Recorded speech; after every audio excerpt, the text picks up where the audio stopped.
రెండో రాజులు 18వ అధ్యాయం 1 నుంచి 7 వచనాల వరకు బ్రదర్ జోయల్ గారు ఇప్పుడు ఉత్తరప్రత్యుత్తరాలుగా చదువుతారు. సంగమునకు దైవజనులకు వందనాలు తెలియజేస్తున్నానండి. దేవుడు మనకి దినం ఏర్పాటు చేసినటువంటి బైబిల్ పఠనం 2వ రాజులు 18వ అధ్యాయం 1 నుంచి 7 వరకు ప్రత్యుత్తరములుగా చదువుకుందామండి. ఇశ్రాయేలు రాజును ఏలా కుమారునైన హోషేయ ఏలుబడిన 3వ సంవత్సరమందు యోధారాజును ఆయన కుమారుడైన హిజ్కియా ఏలనారంభించెను.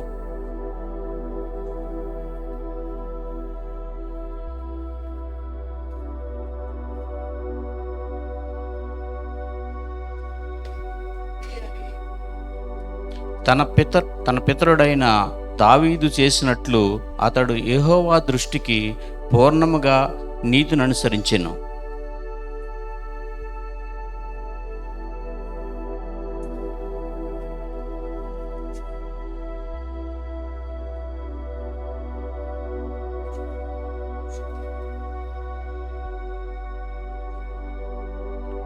అతడు ఇశ్రాయేలుల దేవుడైన యెహోవా యందు విశ్వాసముంచినవాడు. అతని తరువాత వచ్చిన యోధా రాజులలోనూ అతని పూర్వీకులైన రాజులలోనూ అతనితో సమానమైన వారు ఒకడునూ లేడు.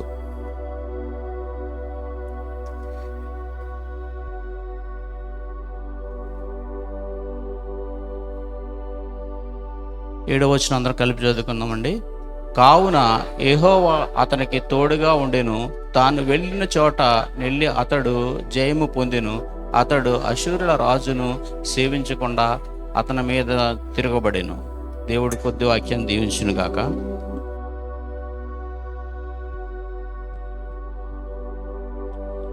ప్రేమ కలిగిన మా ప్రభువా, మీకు పరిశుద్ధ నామానికి స్తుతులు స్తోత్రాలు వందనాలు.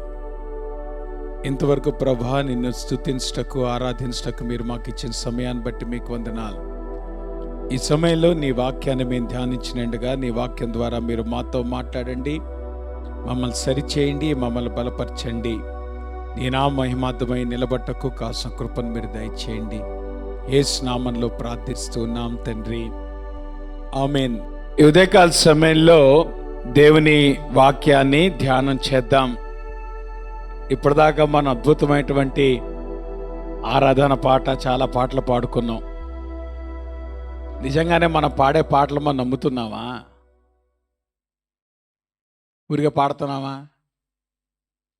మన పాడటం అలవాటు అయిపోయింది. ఏం పాడుతున్నాం కూడా తెలియకుండా పాడేస్తున్నాం కదా. Do we really trust what we sing? మనం ఏం పాడుతున్నామో మనం నమ్ముతున్నామా? నేను అనుకుంటాను ఈ రోజున భక్తి జీవితం మనకి మెకానికల్ అయిపోయింది. వస్తున్నాం, ఆదివారాలు వస్తున్నాం, మందిరాలుగా ఉంటున్నాం, మళ్ళీ వెళ్ళిపోతున్నాం వీళ్ళకి. బట్ మనము చేసేదాన్ని మనము నమ్మట్లే. ఒకళ్ళు నిజంగా మనం చేసేది, మనం వినేది, మనం పాడేది మనం నమ్మితే మన జీవితాలు చాలా వేరుగా ఉంటాయి. మార్పు అక్కడే ప్రారంభమవుతుంది. మనం ఏది పాడుతున్నామో, మనం ఏది మాట్లాడుతున్నామో, మనం ఏది వింటున్నామో అది నిజంగా మనము నమ్మినట్లయితే మన జీవితాలు మారకుండా ఉండలేవు. The problem is we're not believing. అందరూ అన్బిలీవర్స్గా పాటలు పాడుతున్నాం, అవునా? అవిశ్వాసులు. వాళ్ళు అవిశ్వాసులు అనేది కోపం. మేము ఎక్కడ అవిశ్వాసం అంటే చిన్నప్పటి దేవుడు నమ్ముకున్నాం, 20 ఏళ్ళ నుండి దేవుడు నమ్ముకున్నాం. నిజమేనా? Are we really trusting God? దేవుని నమ్మటం అనేటువంటి మాట మనకి చాలా ఈజీగా వాడేటువంటి మాట. ఆ ఉదయం లేచిన దగ్గర ఎన్నిసార్లు మనం అంటాం దేవుని నమ్ముకున్నాం, లేదంటే దేవుని నమ్ముతాను, దేవుని వాక్యాన్ని నమ్ముతాను అనేటువంటి మాట మనం చాలాసార్లు మన జార్గండ్లో ఇది భాగం. మనం వాడేటువంటి పదప్రయోగంలో ఇది భాగం. కానీ నిజానికి దేవుని నమ్మటం అంటే మనకు అర్థమైందా? దేవుని నమ్ముట ట్రస్టింగ్ గాడ్ అనేటువంటి విషయాన్ని మనం ఆలోచించినప్పుడు రెండు రకాలైనటువంటి అప్రోచెస్ మనకి కనపడతాయి. దేవుని నమ్మటం అనేటువంటిది మన జీవితాల్లో ఎట్లా జరుగుద్ది అనేటువంటిది కనుక మనం గమనించినట్లయితే రెండు రకాలుగా జరుగుద్ది. ఒక విధానం ఏంటి అనేటువంటిది కనుక గమనిస్తే, మనం దేవుని దగ్గరికి వచ్చి మనం చెప్తాం, ప్రభా నాకు ఈ పలానా ర్యాంక్ వస్తే, పలానా సీట్ వస్తే, పలానా ఉద్యోగం వస్తే, పలానా ప్రమోషన్ వస్తే, పలానా పెళ్లి జరిగితే నేను నిన్ను నమ్ముకుంటా. ఉందా సినారియో? ఎవరు మాట్లాడరేంటమ్మా? మనలో చాలామంది అట్లా వచ్చిన వాళ్ళే, అవునా? ఈ పలానా రోగం తీసేస్తే, లేదా పలానా పని నువ్వు నా జీవితంలో చేసి పెడితే నేను నిన్ను నమ్ముకుంటాను. అంటే మన నమ్మకం అనేటువంటి దేని మీద ఆధారపడి ఉంది? దేవుని మీదనా, దేవుడు చేసేదాని మీదనా? అది నిజంగా నమ్మకం అంటాము మనం? దాంట్లో మనం ఫెయిత్ ఎక్సర్సైజ్ చేసేది ఏమైనా ఉంటుందా? నిజంగానే విశ్వాసం అనేటువంటి దానిలో ఉందా? ఆయన చేసే నువ్వు నమ్ముతున్నావు అంతే. ఆయన చేసే నువ్వు నమ్మేదంటే ఎవడైనా నమ్ముతాడు, అంతే కదమ్మా. చెప్పింది చేస్తే ఎవరైనా నమ్ముతారు. దానిలో పెద్ద స్పెషాలిటీ ఏముంది? దాని పెద్ద ఫెయిత్ ఏం కావాలి? దేవుడు నీ జీవితంలో కార్యం చేస్తే నమ్మటం పెద్ద విశేషమేం కాదు. Anybody can trust. నేనంటాను అది చాలా ఎలిమెంటరీ ట్రస్ట్ మనం దేవునిలో పెట్టేది. ఎలిమెంటరీ ట్రస్ట్ అంటే ఎల్కేజీ పిల్లోడు చేసే పని అది. ఎల్కేజీ పిల్లోడు చేసే పని అది. నువ్వు ఇది చేస్తే నేను నమ్ముతాను, ఇది చేస్తే నా నమ్మకం ఇంకా బలపరచబడుతుంది, నువ్వు ఇది చేసుకుంటూ పోతే అప్పుడు నిన్ను నమ్ముతూ ఎదుగుతూ ఉంటాను. నా మాట మీకు అర్థమవుతుందా? అది ఒక కైండ్ ఆఫ్ ట్రస్టింగ్, ఒక సినారియో అది. రెండో సినారియో ఏంటనేటువంటిది కనుక గమనిస్తే, నువ్వు నా జీవితంలో చేసిన దాన్ని బట్టి కాదు, నువ్వు ఏమై ఉన్నావో దాన్ని బట్టి నేను నమ్ముతాను, నువ్వు నా జీవితంలో ఏం చేసినా పర్వాలేదు. అక్కడ తెగువ కావాలి, అక్కడ విశ్వాసం కావాలి. దేవుడు మన జీవితాల్లో కార్యాలు చేస్తుండగా మనం ఆయన నమ్ముకుంటూ వెళ్ళటం అనేటువంటిది,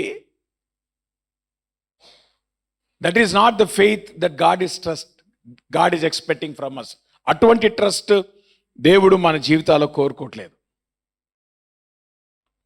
ఒకవేళ దేవుడు చేస్తుంటే మన నమ్మకం బలపడుతుంటే అది చాలా ఎలిమెంటరీ ఫెయిత్ మన దేవునిలో కలిగి ఉన్నది. కానీ విశ్వాసంతో కూడినటువంటి నమ్మకం అనేటువంటిది ఎటువంటిదంటే, it doesn't depend on whatever God does. దేవుడు నాకు ఏది ఇచ్చినా ఏది ఇవ్వకపోయినా, ఆయన ఏది చేసినా ఏది చేయకపోయినా, ఆయన గుణశీలం ఏంటో నాకు తెలుసు, దానిని ఆధారం చేసుకొని నేను ముందుకెళ్తా. ఆయన ఇస్తే ఇచ్చాడు, ఇవ్వకపోతే ఇవ్వపోయాడు. దేవుని వాక్యంలో గమనిస్తే మనకు అటువంటి వాళ్ళే కనపడతారు. దేవుని వాక్యంలో దేవుడు చేసిన దాన్ని బట్టి వాళ్ళు నమ్ముకుంటూ వాళ్ళు దేవుని ట్రస్ట్ చేసి వాళ్ళు బయటకు వచ్చిన తర్వాత దేవుడు వారి జీవితాల్లో పనిచేశాడు. కాబట్టి వాళ్ళ ట్రస్ట్ కంటే ముందు వాళ్ళ ఫెయిత్ ఎగ్జిబిట్ అయ్యింది. They could believe that God can do. Abraham పిల్లవాడు పుట్టిన తర్వాత దేవుడు నమ్మాడా? పిల్లవాడు పుట్టకముందే దేవుడు నమ్మాడా? నా మాట మీకు అర్థమవుతుందా? ఒకవేళ పిల్లవాడు పుట్టేదాకా అబ్రహాం నమ్మలేదనుకో, ఆయన విశ్వాసకు తండ్రి అని అంటాం మనం. You do not say. Faith ఎక్కడదండి? ఆయన చేసినప్పుడు నమ్మటం, దానిలో ఫెయిత్ ఏముంది? ఎవడేం చేస్తాడు ఆ పని? అది ఎలిమెంటరీ ఫెయిత్. కానీ దేవుడు మన జీవితాల్లో పని చేయకముందే ఆయన ఎవరో మనకు అర్థమైనప్పుడు, ఆయనను నమ్ముతున్నప్పుడు, అటువంటి లైఫ్ ఎంటైర్లీ డిఫరెంట్గా ఉంటుంది. ఆ లైఫ్లో థ్రిల్ ఉంటుంది. ఆ లైఫ్లో నువ్వు ఎక్స్పెక్ట్ చేయనటువంటి కార్యాలు దేవుడు నీ జీవితంలో చేస్తున్నప్పుడు you get the thrill to live for God. ఈరోజు చాలా మంది జీవితాల్లో క్రైస్తవ్యం ఉత్సాహం లేకపోవటానికి కారణం ఏంటంటే మనలో ఫెయిత్ లేదు కాబట్టి. అటువంటి ట్రస్ట్ లేదు మనకి. మన ట్రస్ట్ దేని మీద ఆధారపడింది కదా? It is directly related to what God does in our life. మనం అనుకున్నది దేవుడు బాగా చేశాడు అనుకో, భలే సంతోషం. మనం అనుకున్నది అనుకున్నట్టుగా దేవుడు చేశాడు అనుకో, భలే నమ్మకం దేవుని మీద. అవునంటారా కాదంటారా? అందువల్లే ఈ రోజున చాలా మందికి క్రైస్తవ జీవితం చాలా చప్పగా కనబడుతుంది. దానిలో ఆకాంక్షించడానికి ఏం కనబట్టలే. కారణం అంటే ఎక్సైట్మెంట్ ఎప్పుడు వస్తుంది? ఆయన చేసేదాకా ఎక్సైట్మెంట్ లేదు. సో ఇప్పుడు క్రైస్తవ జీవితంలో ఉత్సాహం ఎప్పుడు వస్తుంది? ఇంకా అప్పుడు ఆయన దేవుడు ఒక బుక్ పెట్టుకొని జనవరిలో ఎన్ని కార్యాలు చేశాడు నోట్ చేసుకొని, ఫిబ్రవరిలో ఎన్ని కార్యాలు చేశాడు నోట్ చేసుకొని, అట్లా నడుస్తుంది మన జీవితం. సపోజ్ జనవరి 1st దేవుడు కార్యం చేశాడు అనుకో, ఎక్సైట్ అయిపోతావు. ఎప్పుడు? జనవరి 1. జనవరి 10th వచ్చేటప్పటికి మనం నీరసం అవుతుంది. మళ్ళీ ఇప్పుడు ఎక్సైట్మెంట్ వస్తుంది. మళ్ళీ ఫిబ్రవరి 1 దేవుడు కార్యం చేశాడు అనుకో, మళ్ళీ అప్పుడు ఎక్సైట్మెంట్ వస్తుంది. మళ్ళీ ఫిబ్రవరి 10th వచ్చేటప్పటికి నీరసం వస్తుంది. అవునా? అందుకే చాలా మంది జీవితాల్లో క్రైస్తవ జీవితం సప్పగా నడుస్తుంది. ఆ థ్రిల్ లేదు, ఆ ఎక్సైట్మెంట్ లేదు. కారణం ఏంటంటే there is nothing that faith that we are exercising in life. Thrill ఎప్పుడు వస్తుంది? దేవుడు మన జీవితంలో చెయ్యని దాన్ని నమ్మి ఆయన చేస్తాడు అనేటువంటి దాన్ని మన విశ్వాసం ఉంచి దాని కొరకు కనిపెట్టి దేవుడు చేసినప్పుడు కదా మన థ్రిల్ వచ్చేది.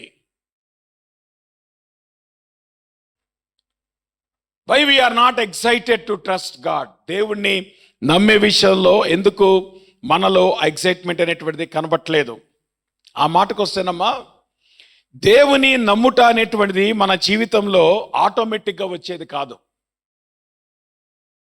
ట్రస్టింగ్ గాడ్ అనేటువంటి ఇట్ ఈస్ యువర్ చాయిస్. డెలిబరేట్గా నేను దేవుణ్ణి ఈ విషయంలో నేను విశ్వాసం ఉంచుతాను అనేటువంటి నిర్ణయం తీసుకోకుండా దేవుని యొక్క గొప్ప కార్యం నీ జీవితంలో నువ్వు అనుభవించలేవు. కారణం ఏంటంటే ఇక్కడ హిజ్కియా గురించి ఏం రాయబడింది? అతడు ఇశ్రాయేలు దేవుడైన యెహోవా యందు విశ్వాసం ఉంచినవాడు. జాగ్రత్తగా గమనించండి. ఈయన విశ్వాసం ఎప్పుడు ప్రారంభమైంది? బిగినింగ్లోనా ఎండ్లోనా? మాట్లాడరేంటమ్మా? మీకు ఉదాహరణ చెప్తాను.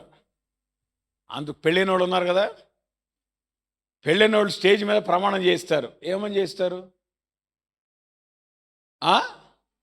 చాలామంది పెళ్లి ప్రమాణాలు గుర్తులేవు కదా. ఆ టైంలో పెళ్ళయ్యే ఎక్సైట్మెంట్ ఉంటుంది, కానీ ఆ పాస్ గారి త్వరగా కానీ చెత్త బాగుండి మా దారి మీద చూసుకుంటాం. మాకు ఫోటో సెషన్స్ మాకు ఉన్నాయి, మా డెకరేషన్లు మాకు ఉన్నాయి. మనం పెళ్ళనగానే మన దృష్టి దేని మీద ఉంటుంది? ఈరోజు దాని తగినట్టే ఫోటోగ్రాఫర్లు తయారయ్యారు. పెళ్లి కార్యక్రమం కంటే ఇప్పుడు ఏది ఎక్కువైపోతుంది? ఒరే నేను చూడటానికా పెళ్ళికి వచ్చింది, లేదా దేవుని చూడటానికా? మాట్లాడరేంటమ్మా? దేని కొరకు మనం వెచ్చిస్తున్నాం? దేని కొరకు మనం టైం వెచ్చిస్తున్నాం? Is it that important? నేను అనుకుంటా కొన్నిసార్లు ఈ తరానికి ఫోటోగ్రఫీలు వచ్చి, వీడియోగ్రఫీలు వచ్చి, సెల్ఫీలు వచ్చి పాడు చేస్తున్నాయి. మన జీవితం అంతా దాని చుట్టూ తిరుగుతుంది. ఒక చిన్న ఉదాహరణ చెప్పనా? ₹1,00,000 పెట్టి ఆల్బమ్ చేయిస్తావు. సంవత్సరంలో ఎన్నిసార్లు చూస్తావు నువ్వు? మాట్లాడరేంటమ్మా? అవునా? అరే గమ్ముకుంటారేంటి చెప్పండి. మీరు ఎంత ఖర్చు పెట్టి ఇచ్చారు చెప్పండి పెళ్లి ఆల్బమ్? చెప్పండి ఎన్నిసార్లు చూసారు చెప్పండి. పోనీ మీ పెళ్ళి ఎన్ని సంవత్సరాలు అయింది? ఎంతమంది ప్రతిరోజు మీ ఆల్బమ్ చూసుకుంటారు చెప్పండి. సో వాడు దేని మీద మీ ఫోకస్ పెడుతున్నాడు? వాక్యం. పెళ్లిలో ఏ వాక్యం చెప్పారు తెలియదు. పెళ్లిలో గ్రీటింగ్స్ ఏం చెప్పారు తెలీదు. దేని మీద ఉన్న దృష్టి అంతా? దేని మీదమ్మా? ఫోటోషూట్ అంత అవసరమా? Be careful. స్టేజ్ మీద నిలబడి ఏమంటున్నామంటే సుఖమందును, దుఃఖమందును, ఆరోగ్యమందును అంటే అర్థం ఏంటి? నువ్వు పెళ్లి చేసిన రోజునే నువ్వు ఎంటర్ అవుతున్నప్పుడు బై ఫెయిత్ ఎంటర్ అవుతున్నావు. నీకు అర్థమవుతుందా మాట? అంటే నువ్వేం అనుకో నువ్వేం చెప్తున్నావు ఆ రోజున? పాస్టర్ గారు నిలబడి, సంఘం ముందు నిలబడి, సార్ మా జీవితంలో సుఖం ఉంటుంది, దుఃఖం ఉంటుంది సార్, మా జీవితంలో ఆరోగ్యం ఉంటుంది, అనారోగ్యం ఉంటుంది సార్. కొన్ని రోజులు అయిన తర్వాత ప్రాబ్లం రాగానే ఎవరు కంగారు పడుతున్నారు? ఎవరు కంగారు పడుతున్నారు? మరి నేను కంగారు పడుతున్నానా? ఏమా అంటే అర్థం ఏంటి? నీకు తెలియకుండానే ప్రమాణం చేసి పట్టించినావు. మరి స్టేజ్ ముందు నిలబడి అన్నావు కదా, మా జీవితంలో సుఖం ఉంటుందని, దుఃఖం ఉంటుందని అన్నావు. మరి దుఃఖం వచ్చినప్పుడు ఎందుకు కంగారు పడుతున్నావు? స్టేజ్ మీద నిలబడి చెప్పావు కదా, ఆరోగ్యం ముందును, అనారోగ్యం ముందును నీకు తోడయ్యుందును. ఏం ఉందాక చెప్పినవే పాస్టర్ గారు 2 సార్లు చెప్పిస్తాడు మళ్ళా. అవునా? చెప్పించాడు. మరి అనారోగ్యం వస్తే ఎందుకు కంగారు పడుతున్నావు?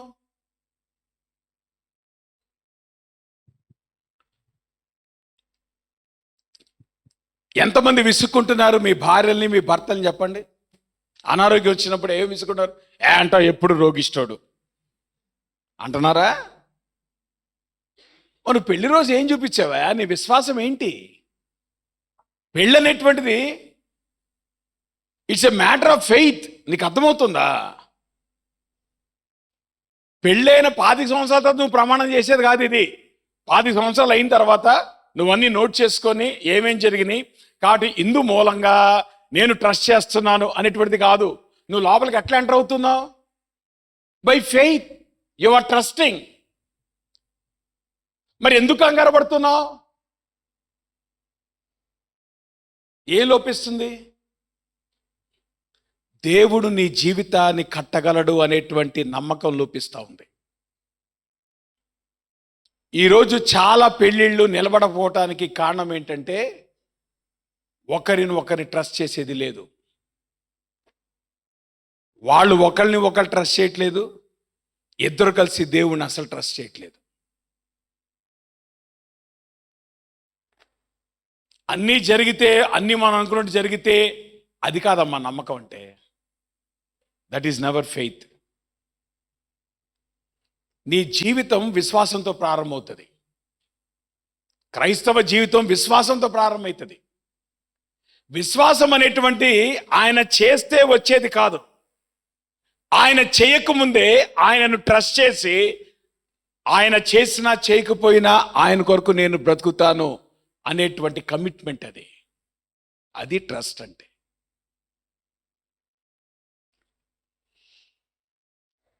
నేను అనుకుంటాను అటువంటి ట్రస్ట్ గనక మన దేవుల్లో పెట్టగలితే you will become a champion of faith.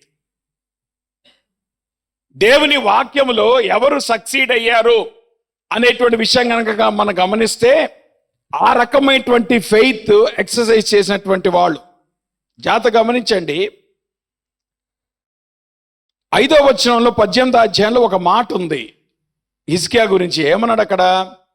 అతడు ఇశ్రాయేలీల దేవుడైన యెహోవా యందు విశ్వాసం ఉంచిన వాడు. అంటే దేవుని యందు ట్రస్ట్ చేశాడు. అతని ముందు గాని అతని తర్వాత గాని అతనితో సమమైన వాడు ఒక్కడు లేడు. జాగ్రత్త గమనించండి. ఇశ్రాయేలీలు రాజులు అనగానే ముందు మీకు ఎవరి పేరు గుర్తుకొస్తాయి? ఫస్ట్ అండ్ ఫార్మోస్ట్ ఫిగర్ ఎవరమ్మా? సౌల్ అంటే ఆఫ్ కోర్స్ ఫెయిల్ అయిన క్యాండిడేట్, రైట్? జైగాంట్స్ ఆఫ్ కింగ్స్ లో జైగాంటిక్ ఫిగర్ ఎవరమ్మా ఇజ్రాయెల్లో? కదా? గొలియాతును కూడా చంపిన వాడెవరు? అంటే ఇప్పుడు హిజ్కియా ఎటువంటి విశ్వాసాన్ని కనపరిచాడు? దావీదు కంటే ఎక్కువ. దేవుని వాక్యం అబద్ధం ఆడదు కదమ్మా. ప్రభు ఏమన్నాడు? అంతకు ముందు ఉన్నటువంటి రాజుల్లో, అంటే the so called David, the so called Solomon the wise, వీళ్ళు ఇశ్రాయేలు చరిత్రలో these are the charismatic characters అంట నేను. ఆకర్షణ కలిగినటువంటి క్యారెక్టర్స్. అక్కడే కదా యెరోబాము భయపడింది. యెరోబాము 10 గోత్రాల వారిని విగ్రహారాధనలో ముంచటానికి కారణం ఏంటంటే భయపడ్డాడు. ఈ 10 గోత్రాల వారు గనక యెరూషలేములో దేవుని మందిరానికి వెళ్తే వాళ్ళు అట్రాక్ట్ అవుతారు. కారణం ఏంటో తెలుసా? అక్కడ కెరిస్మాటిక్ లీడర్షిప్ ఉంది, డేవిడ్ లీడర్షిప్ ఉంది, సాల్మన్ లీడర్షిప్ ఉంది. వీళ్ళు ఆకర్షించదగినటువంటి నాయకత్వం కలిగినటువంటి వాళ్ళు. కాబట్టి ఏం చేయాలి? ఇప్పుడు వారి యొక్క ప్రభావంలోకి వెళ్ళకూడదు. కానీ దేవుని వాక్యం ఏం రాస్తుంది హిజ్కియా విషయంలో? చెప్పండి, హిజ్కియా విశ్వాసంతో ముగించాడా, విశ్వాసంతో ప్రారంభించాడా? It's a choice that you make to trust God. విశ్వాసం అనేటువంటిది మన జీవితాల్లో దేవుని యందు నమ్మిక ఉంచడం అనేటువంటిది చివరి వచ్చేది కాదమ్మా. ఇది తోక కాదు, ఇది తల.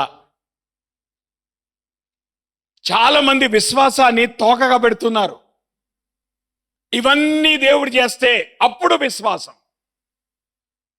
విశ్వాసం అనేటువంటిది తోకగా ఉన్నటువంటి వాళ్ళ జీవితాలు తోకగానే ఉంటాయి.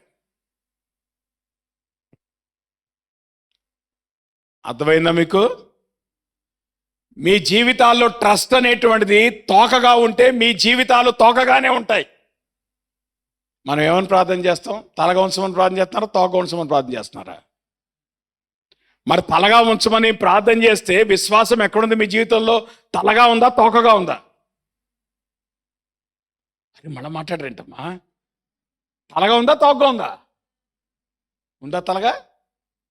మీ జీవితాల్లో విశ్వాసము తలగా ఉంటే మీ జీవితాలు తలగా ఉంటాయి. దేవుని స్తోత్రం. That is the secret of victory in life. ఎవరి జీవితంలో అయితే విశ్వాసం అనేటువంటిది అది ప్రధానంగా ఉంటుందో,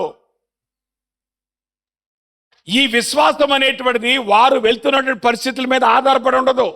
అది ఏ పరిస్థితి అయినా.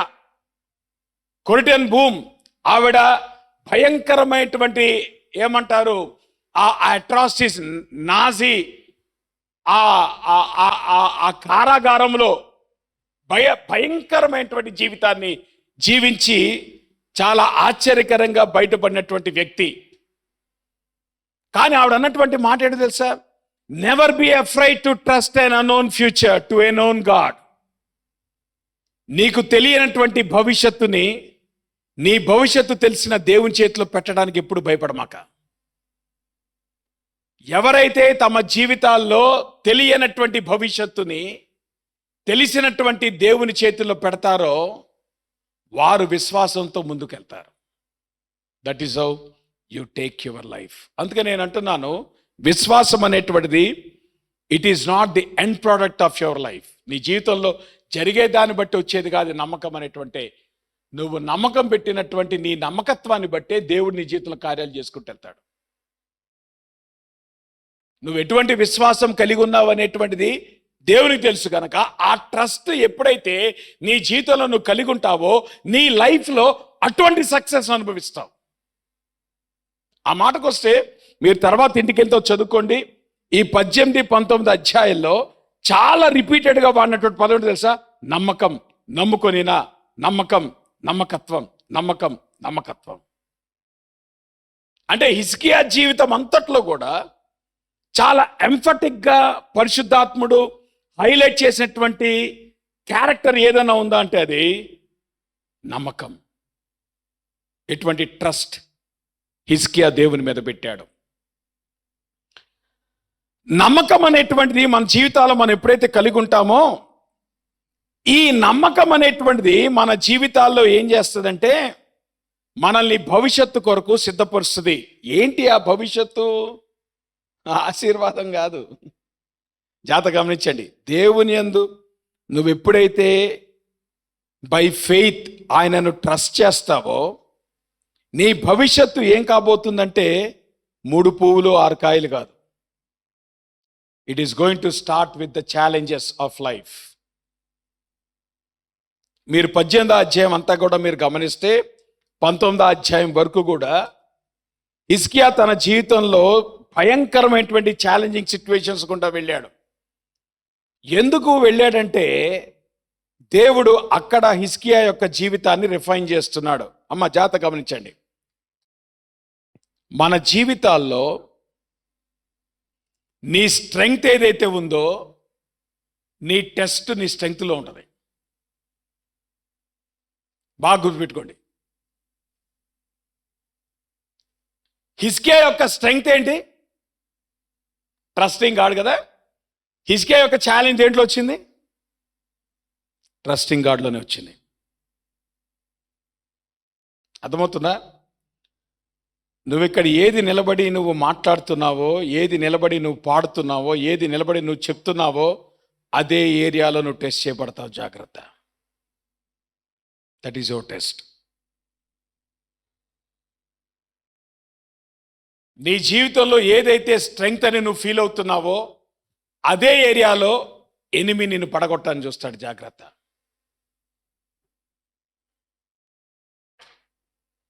ఏదైతే ఏరియా నీ స్ట్రెంగ్త్ అనుకుంటున్నావో ఆ స్ట్రెంగ్త్లో దేవుణ్ణి టెస్ట్ చేస్తాడు.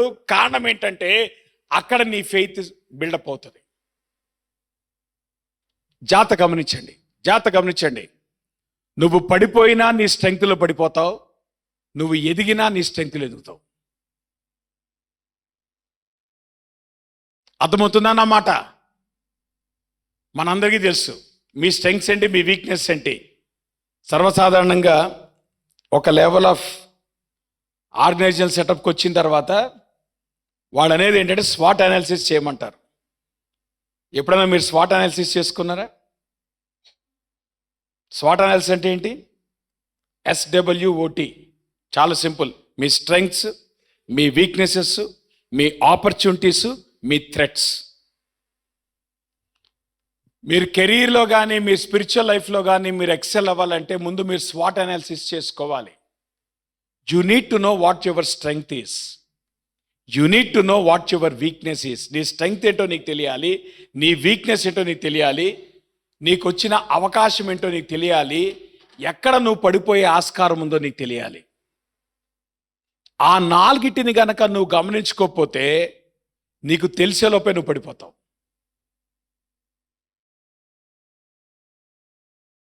ఏదైతే ఇది నా బలం అనుకుంటున్నావో అక్కడే నువ్వు పడిపోతావు. అందుకే నేను అంటున్నాను, నీ పతనం వచ్చేది నీ వీక్నెస్లో కాదు.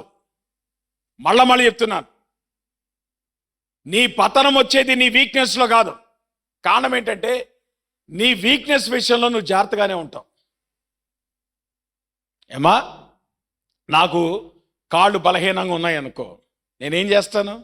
నాకెవరు చెప్పక్కర్లా, ఆదివారం ఉదయం లేదంటే ఎక్కడ బయటికి వెళ్ళినా స్నానం చేయగానే బ్రేస్ వేసుకుంటా. కారణం ఏంటి? ప్రాబ్లం రాకముందే ఈ ప్రాబ్లం నాకుందనే సంగతి నాకు తెలుసు కనుక దానికి నేను ఎక్విప్ అవుతాను. ఎవరు నాకు చెప్పక్కర్లే. నాకున్నటువంటి వీక్నెస్లో నేను ఎప్పుడు కూడా ముందు జాగ్రత్తగానే ఉంటాను. కానీ ఎక్కడ జాగ్రత్తగా ఉంటాను తెలుసా? ఏదైతే నా బలం అనుకుంటానో అక్కడ నేను జాగ్రత్తగా ఉంటాను. డక్కా చెప్తాను, 100% నువ్వు పడిపోయింది నీ బలంలోనే, నీ బలహీనతలో కాదు. Your strength is going to become your failure. Your strength is going to become your destroyer.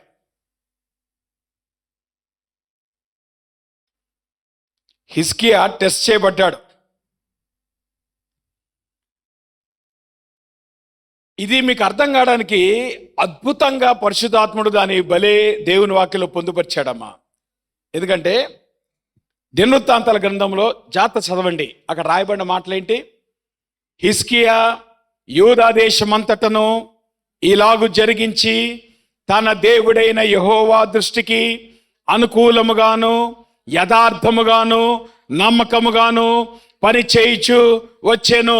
తన దేవుని ఆశ్రయించుటకై దేవుని మందిర సేవ విషయమందేమి, ధర్మశాస్త్ర విషయమందేమి, ధర్మమంతటి విషయమందేమి తాను ఆరంభించిన ప్రతి పని అతడు హృదయపూర్వకంగా జరిగించి వర్ధిల్లను. అక్కడితో ఆపితే మీరు వెంటనే హిజ్కియాకి పూలదండేసి సన్మానం చేస్తారు. చేస్తారా? అరే ఏమండి ఈయన, ఏం మనిషి అండి ఈయన, అర్థమవుతుందా? జాగ్రత్త గమనించండి. వర్ధిల్లటం అనేటువంటిది ఎప్పుడు వచ్చింది? వర్ధిల్లిన తర్వాత విశ్వాసం ఉంచాడా? విశ్వాసం ఉంచిన తర్వాత వర్ధిల్లాడా? అదే అమ్మకి. నీ ప్రాస్పెరిటీ అనేటువంటిది డిపెండ్స్ ఆన్ యువర్ ఫెయిత్. చాలా మంది ఏమనుకుంటున్నారంటే ప్రభు దగ్గరికి ఎటువంటి ఉద్దేశంతో వస్తారంటే, ప్రభా నువ్వు నన్ను ప్రాస్పర్ చేయి, నేను నిన్ను నమ్ముతా. అమ్మ అలా జరగదు. దేవుడు ప్రాస్పర్ చేస్తే నువ్వు ఆయన యందు ఫెయిత్ ఉంచడానికి అసలు ఏమీ లేదు. నువ్వు ఎప్పుడైతే దేవుని యందు విశ్వాసం ఉంచుతావో నీ ఫెయిత్ని బట్టే ప్రాస్పరిటీ ఉంటుంది. నువ్వు నిజంగా నీ జీవితంలో వర్ధిల్లాలంటే కీ ఫ్యాక్టర్ ఏంటో తెలుసా? అటువంటి ఫెయిత్ని నువ్వు ఎక్సర్సైజ్ చేయగలగాలి. అందుకే నేను అంటున్నాను, ట్రస్టింగ్ గాడ్ అనేటువంటిది అంత తేలిగ్గా తీసుకోమాక, అంత తేలిక పదాన్ని వాడమాక. మనం చాలా మంది చాలా తేలిక పదాన్ని వాడతాం, కానీ ఆ పదము మన జీవితాల్లో కనబట్లే. మనం పాడుతున్నాం, మనం మాట్లాడుతున్నాం, మనం ప్రసంగాలు చేస్తున్నాం, కానీ నిజానికి మన జీవితాల్లో అది లేనేలేదు. It's not there. నీకు తెలియని దాన్ని నువ్వు పాడుతున్నావు, నీకు తెలియని దాన్ని నువ్వు మాట్లాడుతున్నావు, నీకు ఆ ఎక్స్పీరియన్స్ కూడా లేదు. నీకు ట్రస్ట్ అనే ఎక్స్పీరియన్స్ లేదు. నువ్వు అనుకుంటున్నావు నేను నమ్ముతున్నానని. But here is a man who trusted God. ఆయన జీవితము విశ్వాసంతో ప్రారంభమైంది. ఎక్కడెండ్ అయింది? ప్రాస్పెరిటీ దేని బట్టి వచ్చింది? అతడు విశ్వాసముతో దేవుని మాటను ఏదైతే నమ్మాడో ఆ దేవుని చిత్త ప్రకారం తన జీవితాన్ని ముందుకు తీసుకెళ్తే నువ్వు వర్ధిల్లకుండా ఉండవు.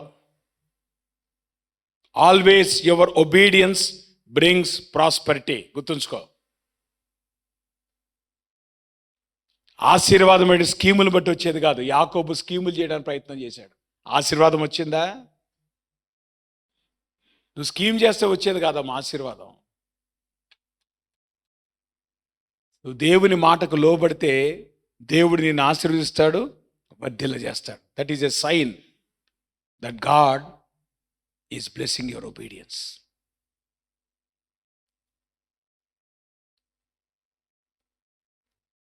తర్వాత ఏముందో చూడండి.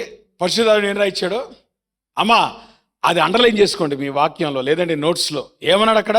రాజు ఇట్టి నమ్మకమైన చర్య చూపిన తరువాత ప్రాబ్లం స్టార్ట్ అయింది. ప్రాబ్లం ఎప్పుడు స్టార్ట్ అయింది? After all that you have done for God. దేవుని కొరకు నువ్వు జీవించాల్సింది జీవించిన తర్వాత, దేవుని కొరకు నువ్వు చేయాల్సింది చేసిన తర్వాత, దేవుని కొరకు బ్రతికే విషయంలో నువ్వు చూపించిన తెగువ చూపించిన తరువాత ఏమైంది? అష్షూరు రాజైన సెన్హరీబు వచ్చి యూదా దేశంలో చొరబడి ప్రాకారం ఎదుట దిగి వాటిని లోపరుచుకొన చూచెను. This is a real problem. ఈ 18వ అధ్యాయంలో హిజ్కియా గురించి రాయబడింది కదా. ఆ ముందు 17వ అధ్యాయం కనుక మీరు చదివితే అష్షూరీయుల బలం ఏంటో మీకు అర్థమవుతుంది. ఎందుకంటే నార్దర్న్ కింగ్డమ్ 10 గోత్రాలు ఏదైతే ఉందో ఆ 10 గోత్రాల్ని ఆల్రెడీ వాళ్ళు చెరలోకి తీసుకెళ్లారు. ఆల్రెడీ 10 గోత్రాల్ని వాళ్ళు హస్తగతం చేసుకున్నారు. ఇప్పుడు ఎవరి మీదకి వచ్చారు?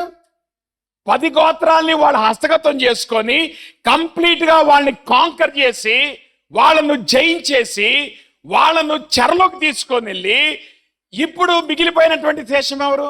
2 గోత్రాల వాళ్ళు. చెప్పండి ఎవరు బలవంతులు? 10 గోత్రాల వాళ్ళ 2 గోత్రాల వాళ్ళ? నంబర్లో ఎవరు ఎక్కువ ఉన్నారు? 10 గోత్రాల వాళ్ళ 2 గోత్రాల వారా? సో ఈజీగా ఇప్పుడు శత్రువు చేతికి దొరకగలిగేటువంటి వాళ్ళు ఎవరు? అదే కదా అష్షూరు యొక్క ధైర్యం.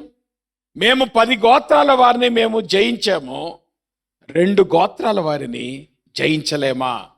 అది వారి ఓవర్ కాన్ఫిడెన్స్. అవునా? హిజ్కియాకు ఉన్నటువంటి రియల్ ప్రాబ్లం ఏంటి? ప్రభా 10 గోత్రాలు జయించిన వాళ్ళు ఇప్పుడు నా మీదకి వచ్చారు, how can I be rescued? ఇది రియల్ ప్రాబ్లం. ఇంత దేవుని కొరకు జీవించిన తర్వాత, ఇన్ని సంవత్సరాలు దేవుని కొరకు నమ్మకంగా బ్రతికిన తర్వాత, ఇన్ని సంవత్సరాలు దేవుని మీద ఆ విశ్వాసాన్ని ఎక్సర్సైజ్ చేసిన తర్వాత నువ్విచ్చే బహుమానం ఇదా అని అనలే హిజ్కియా. ఇదా నువ్వు నాకు చేసింది అని ఎప్పుడు దేవుని ప్రశ్నించలే.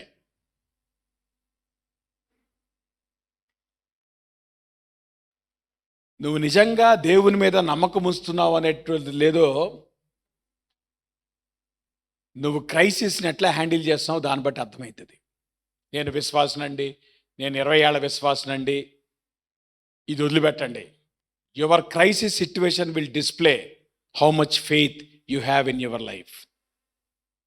దేవునికి కావాల్సింది విశ్వాసం అనే ట్యాగ్ లైన్ కాదు, లేదంటే నీ పేరు ముందు విశ్వాసి అనేటువంటి ఏమంటారు టైటిల్ కాదు. దేవునికి కావాల్సింది నిజంగా ఆ విశ్వాసంతో మనం దేవుని కొరకు జీవించగలుగుతున్నామా, ఆ ఫెయిత్ని మనం అక్సెస్ చేయగలుగుతున్నామా? హిజ్కియా ముందు 2 ఆప్షన్స్ ఉన్నాయి. ఒకటి అష్షూరీయులకి చేతులెత్తేయటం, అది. 2 ఆప్షన్ ఏంటంటే అష్షూరీయులు కాంకర్ చేయనటువంటి ఇంకొక ల్యాండే ఉంది, ఈజిప్ట్. సో వీళ్ళు ఏం చేయొచ్చు? ఈజిప్ట్తో అలయన్స్ పెట్టుకొని ఇద్దరు కలిసి అష్షూర్ మీద దండెత్తడానికి అవకాశం ఉంది. ఆ మాట కోసం అష్షూర్ రాజు వచ్చి ఏమంటున్నాడంటే హిజ్కియాని ఆక్షేపణ చేస్తున్నాడు. హిజ్కియా ఎప్పుడూ ఐగుప్తుని ఆశ్రయించలేదు, కానీ అష్షూర్ రాజుకి అనుమానం ఉంది, అంతే కదా? అనుమానం ఉన్నవాడికి అన్ని అనుమానంగానే కనబడతాయి. అర్థమవుతుందా? అనుమానం ఉన్నవాడు దేని నమ్మడమ్మా. వీడికి ఎవరి మీద అనుమానం ఉంది?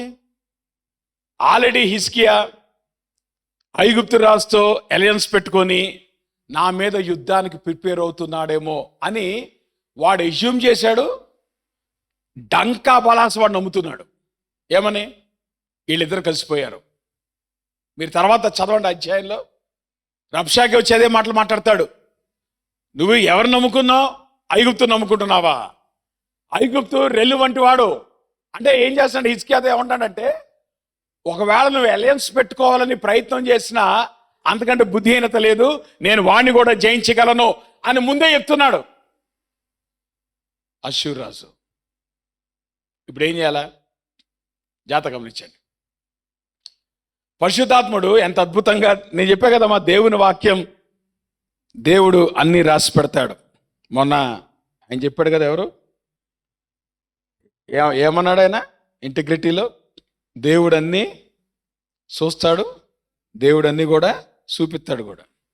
అర్థమైందా? చూస్తాడు, చూపిస్తాడు, రైట్?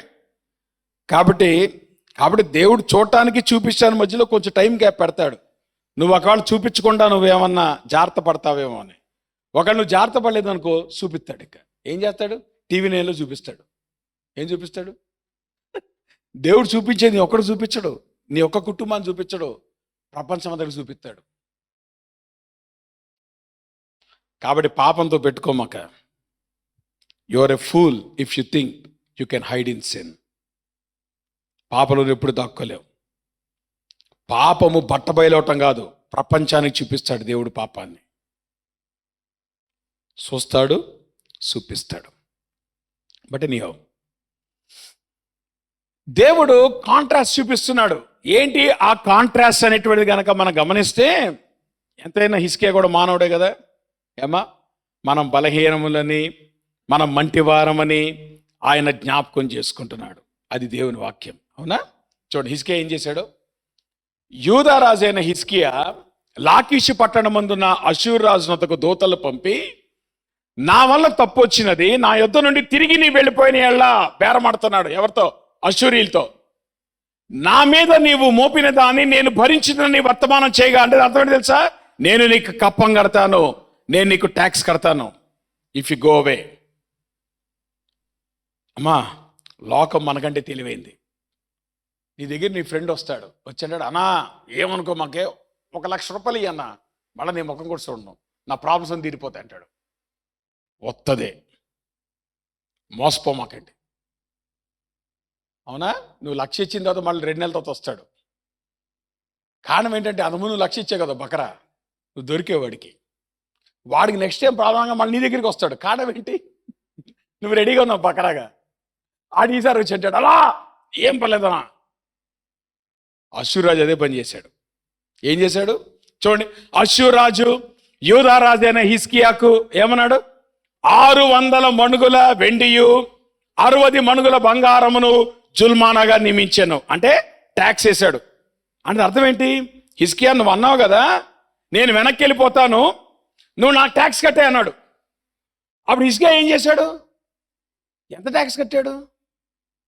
విచిత్రం అమ్మా, ఆ మాట చూస్తే బాధేస్తుంది. ఏం చేశాడు హిజ్కియా చూడండి. కావున హిజ్కియా యెహోవా మందిరమందును రాజనగరుందున్న పదార్థములో కనబడిన వెండంతయు అతనికి ఇచ్చాడు. నిజానికి అతను ఏదైతే ట్యాక్స్ వేసాడో కట్టడానికి డబ్బు లేవు హిజ్కియాకి. సో చివరికి హిజ్కియా ఏం చేశాడు? మందిరాన్ని పీక్కొచ్చాడమ్మా. అందుకంటే దౌర్భాగ్యం ఇంకేముందా?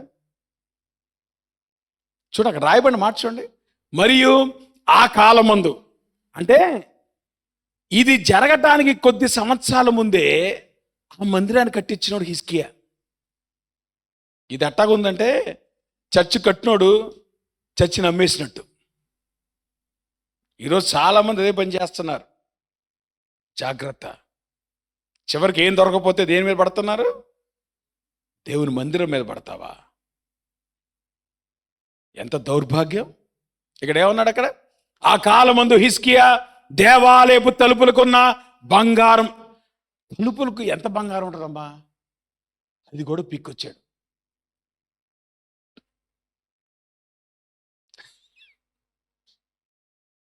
ఈయన ఎవరు? ఆ ముందు వచనాలు ఏముందమ్మా ఈయన గురించి? విశ్వాసేనా? అద్భుతమైన విశ్వాసేనా? దేవుని వాక్యం కొనియాడినటువంటి విశ్వాసేనా?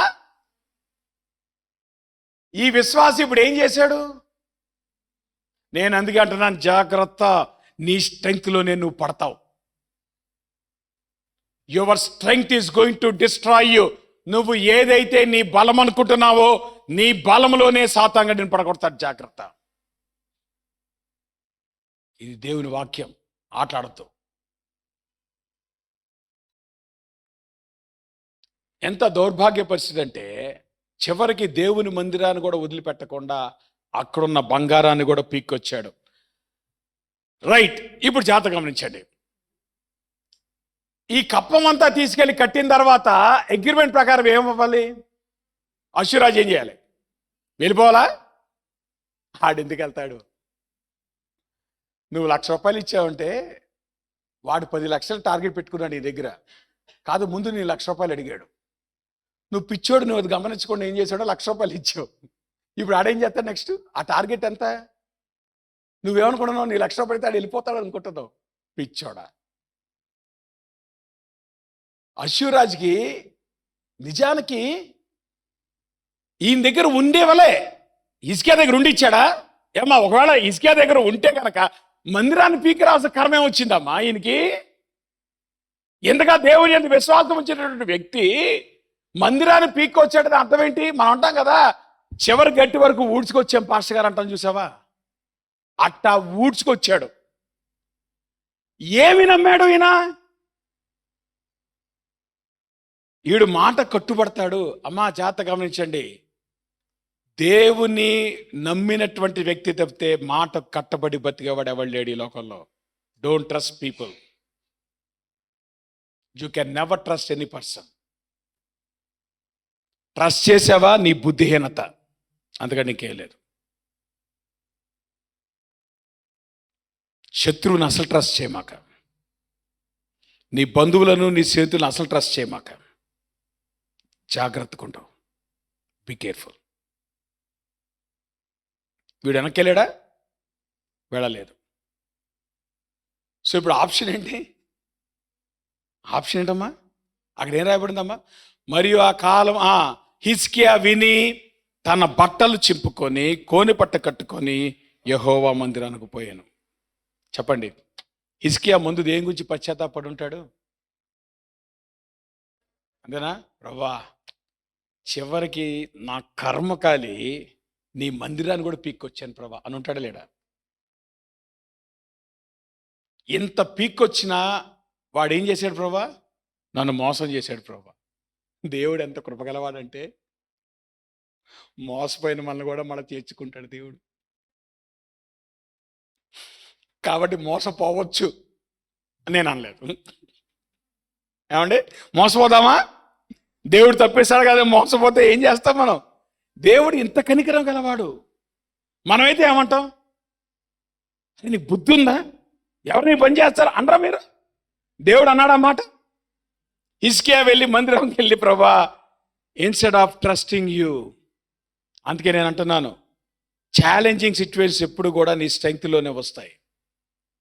నువ్వు దేనికైతే ప్రసిద్ధి గాంచావో దాంట్లోనే సాతానుగాడు నిన్ను పడేస్తాడు.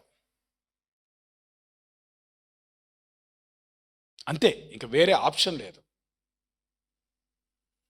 మళ్ళా నువ్వు బతికి బట్ట కట్టాలంటే దేవుని మందిరం ఒకటే నీ దిక్కు. దేవుని మందిరం ఒకటే దిక్కు. రా దేవుని మందిరం దగ్గరికి. బట్టలు చిప్పుకొని వచ్చాడు హిజ్కియా. అర్థమైపోయింది, వీడు నన్ను మోసం చేశాడు. ప్రభా, నేను అనుకున్నాను వీడు ట్యాక్స్ కట్టేస్తే వెళ్ళిపోతాడు, ఇక నా జోలికి రాడనుకుంటే వీడేం చేశాడు? ట్యాక్స్ కట్టి అదంతా తీసుకొని వాడు వెళ్లకుండా ఇప్పుడు నన్ను భయపెడుతున్నాడు. హీనంగా మాట్లాడాడమ్మా వాడు. ఎంత హీనంగా మాట్లాడు తెలుసా? తన మలమును, తన ఏమంటారు యూరిన్ని తాగేటువంటి పరిస్థితి మీకు వస్తుంది అని భయపెట్టాడు వాళ్ళందరినీ. అంత హీనంగా మాట్లాడితే తలపోదు రాజుకి. ఎంత అసహ్యంగా మాట్లాడితే రాజు ఒక పరువు పోలే. హిజ్కియా, జాగ్రత్త అమ్మా. దేవుణ్ణి ట్రస్ట్ చేయటం అనేటువంటిది అంత ఈజీ కాదు. నీ స్ట్రెంగ్త్లోనే దేవుడు నిన్ను పట్టుకుంటాడు. కారణం ఏంటంటే దేవుడు నీ స్ట్రెంగ్త్ని ఇంకా స్ట్రెంగ్త్గా చేద్దాం అనుకుంటున్నాడు. కాబట్టి కొన్నిసార్లు మన స్ట్రెంగ్త్లో మనం బట్టలు చింపుకునే పరిస్థితి వస్తుంది. ఏం భయపడదు. దేవుడు ఎంత కనికరంగా వాడంటే అప్పుడు కూడా మనల్ని ఆదుకుంటాడు. నువ్వు తప్పు చేసినా ఆయన ఆదుకుంటాడు. నువ్వు రాంగ్ స్టెప్ వేసినా ఆయన ఆదుకుంటాడు. నువ్వు ఎప్పుడు దేవుని మందిరం యొక్క తలుపు తట్టినా నిన్ను ఆయన హక్కును చేర్చుకుంటాడు. That is the grace of God. అది దేవుని కృప అంటే.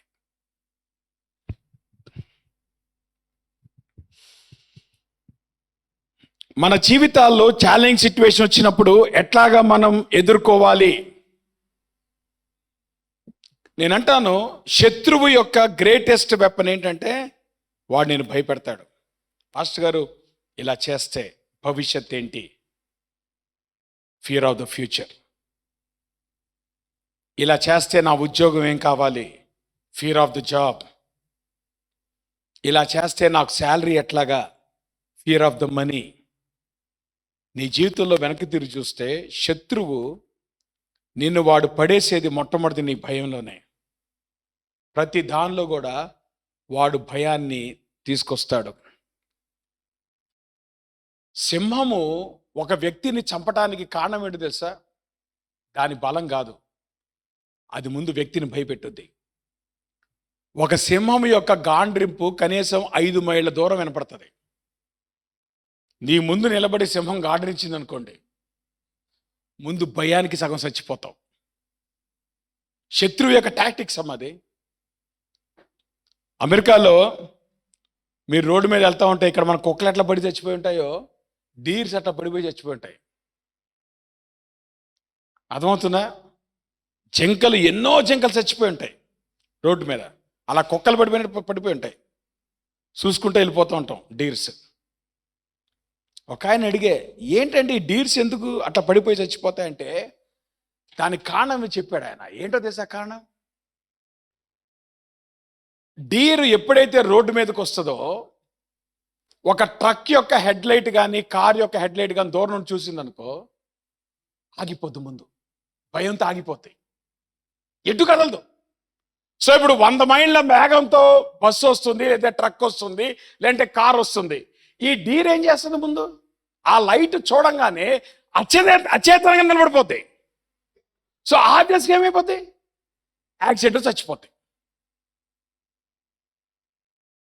చచ్చిపోవడానికి కారణం ఏంటంటే అచేతన స్థితి. Fear always will terrorise and paralyse your life. ఎందుకంటే భయముతో జాగ్రత్త.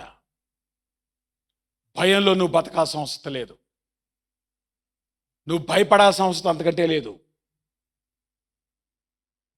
మన జీవితాల్లో మన పతనానికి కారణం ఏంటంటే బికాజ్ ఆఫ్ ద ఫియర్. మన భయాన్ని మనం అధిగమించడానికి దేవుని వాక్యం 2 విషయాలు చెప్తా ఉంది. ఒకటి, ట్రస్టింగ్ గాడ్. అని అర్థం ఏంటంటే నీ భయానికి నువ్వు అప్పగించుకోకుండా దేవుని చేతిలో నీ జీవితాన్ని పెట్టు. ఇదిగో నా రక్షణ కారణభూతుడగు దేవుడు, నేను భయపడక ఆయనను నమ్ముకొనుచున్నాను. యెహోవా, యెహోవాయే నాకు బలం. అంటే learn to put your hands in the, ఏమంటే నీ జీవితాన్ని దేవుని చేతిలో పెట్టు. అప్పుడు మాత్రమే నువ్వు ఫియర్ని అధిగమించగలుగుతావు. రెండోది, లవ్. నీ జీవితంలో నువ్వు భయపడాల్సిన అవసరం లేదు. కారణం ఏంటి తెలుసా? ఈ దేవుడు నిన్ను ప్రేమిస్తున్నాడు కదా. ప్రేమలో భయం ఉండదు. అంతేకాదు, పరిపూర్ణ ప్రేమ భయమును వెళ్ళగొట్టును. భయము దండనతో కూడినది. భయపడవాడు ప్రేమ యందు పరిపూర్ణం చేయబడినవాడు కాదు. అమ్మా, భర్తలారా, మీ భార్యలను చక్కగా ప్రేమిస్తే వాళ్ళు ఏమవుతారో మీరు భయపడక్కర్లేదు.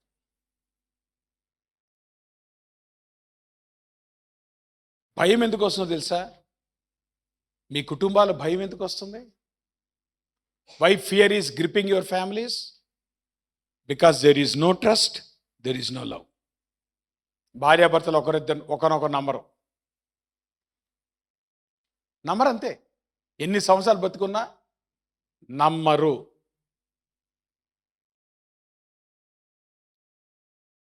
ఒకరినొకరు ప్రేమించరు. There is no love.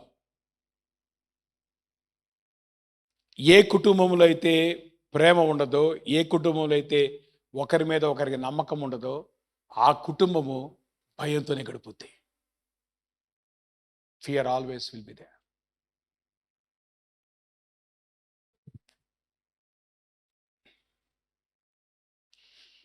దీనికి పరిష్కారం ఏంటంటే కనుక గమనిస్తే, గమనించండి. హిజ్కియా శత్రువు మీద పోరాడాల్సినటువంటి అవసరం లేకుండా దేవుడు విజయాన్ని ఇచ్చాడు. కారణం ఏంటంటే హిజ్కియా ఫిజికల్గా శత్రువుతో పోరాడలే, ప్రార్థనలో శత్రువుతో పోరాడాడు. That is the key to success. మన జీవితాల్లో ఫియర్ వచ్చినప్పుడు ఆ ఫియర్ తీసుకెళ్ళి నువ్వు దేవుని సన్నిధిలో ప్రార్థనలో నువ్వు ఎక్స్ప్రెస్ చేసినప్పుడు, నువ్వు ఎప్పుడైతే ప్రార్థన చేస్తున్నావో ఏమవుతుంది? నీ ప్రార్థన శత్రువుతో పోరాడుతుంది. ఒక్క రాత్రిలో దేవుడు 185,000 మంది అశ్షూరీయులు చంపేశాడు. హిజ్కియా కత్తి కూడా పట్టుకోలే. వాడు రబ్షాకే అంటాడు, మేము ఎంతమంది ఉన్నాం తెలుసా? 2 లక్షల మంది ఉన్నాం. వాడు అంటాడు, పందెం వేసుకుందామా హిజ్కియా? ఒకవేళ నువ్వు 2,000 మంది ఆర్మీని గనక గుర్రాల మీద పంపించగలిగితే నేను వెనక్కి వెళ్ళిపోతానంటాడు. అంటే హేళన చేస్తున్నాడు. ఆఫ్టర్ ఆల్ హిజ్కియా, నీ సైన్యం ఎంత అనుకున్నావు? నీకు 2,000 మంది గుర్రం మీద ఎక్కేటువంటి సైన్యం లేరు. నాకు ఎంతమందో తెలుసా? 185,000 మంది. అంటే మోర్ దాన్ ఉన్నారు నాకు సఫిషియెంట్. ఎప్పుడైతే హిజ్కియా ప్రార్థనలో పోరాడాడో ఒక్క రాత్రిలో దేవుడు అద్భుతమైన విజయం ఇచ్చాడు.